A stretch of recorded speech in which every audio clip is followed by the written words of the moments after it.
kids!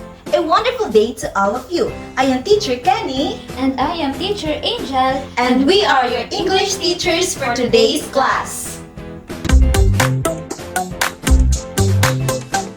Welcome to Quarter 3 English 4 Module 7.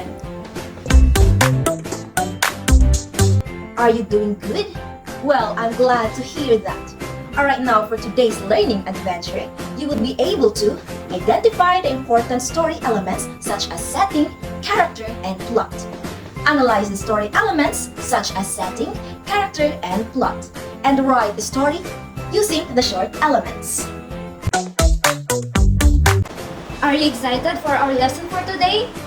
But before we will start, I want you to stand up for our opening prayer. Angel of God, my guardian dear, to whom God's love commits me here. Ever this day, be at my side, to light and guard, to rule and guide. Amen. Before we will start, let me remind you of our classroom rules. First is the stop, watch, and listen, wherein you stop what you're doing right now that are not related to our subject. Next is watch. Please also focus your attention on the screen. And lastly, you have to listen in order for you to understand our lesson. Direction. Identify the feeling or trait of the character. Choose your answer inside the parentheses and underline it. Number 1. Snake! Snake! Cried Angela, who jumped out of the barn. Angela was happy, afraid, or angry? Very good! The answer is afraid. Question number 2. Dad, can you drive a little faster? I could hardly wait to get to Davao City, Charlene said. Charlene is traffic, tired, or impatient? Very good! The correct answer is impatient. Charlene is impatient.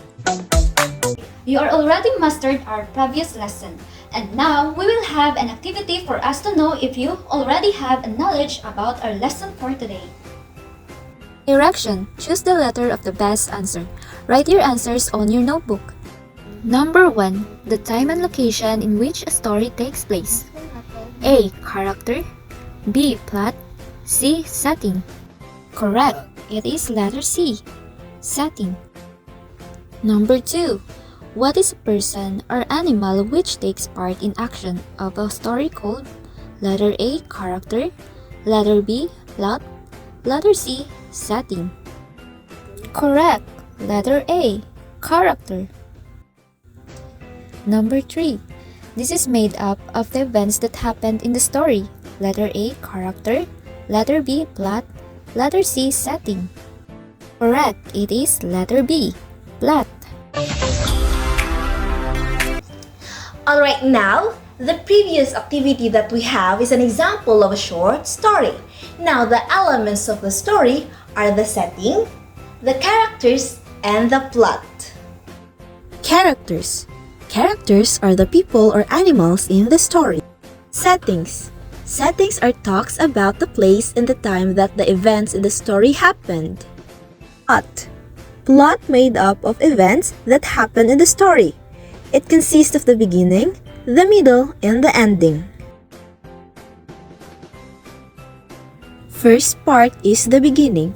It gives the problem faced by the main character. The middle. It presents the actions made by the characters to solve the problem. And lastly, the ending. It gives the solution to the problem. So we have here an example. Maria cooked delicious foods in the kitchen. She prepared all the materials and ingredients to be used, and she enjoyed it very much. Maria shared the food to her brother and sister. They enjoyed eating together. Number 1. Who is the character of the selection? Number 2. Where is the exact location of the said selection? Number 3. Can you spot where the beginning, middle, and the ending part?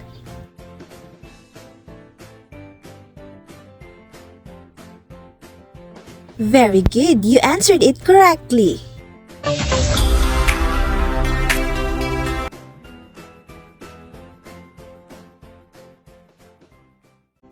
Direction. Identify the underlined word or phrase if it is a character, setting, or plot. Write your answer on your notebook. But before that, let us read first the selection. Mang Pedro went to the beach to catch fish. He found out that his hat was missing, so he looked for it before going fishing because it's too sunny at the beach. He enjoyed fishing and caught a big fish that day. In the afternoon, Mang Pedro went back home and cooked the fish he caught. Mang Pedro went to the beach to catch fish. Correct. Mang Pedro is a character. Number 2. He found out that his hat was missing. Correct. It is a plot. Number 3. Mang Pedro went to the beach. Yes, it is a setting. Great job, kids! You already learned a lot from our discussion.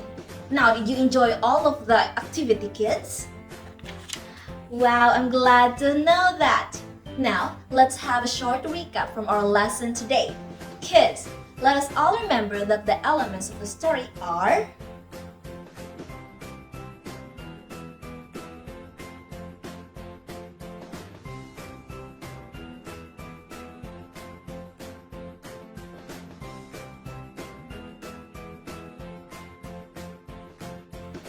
For your assessment, write a short story using the 3 story elements, which are the character, setting, and plot. Follow the given format below. And that's all of our lesson for today. Once again, I am Teacher Kenny, And I am Teacher Angel, your English teachers for today. Thank you for listening.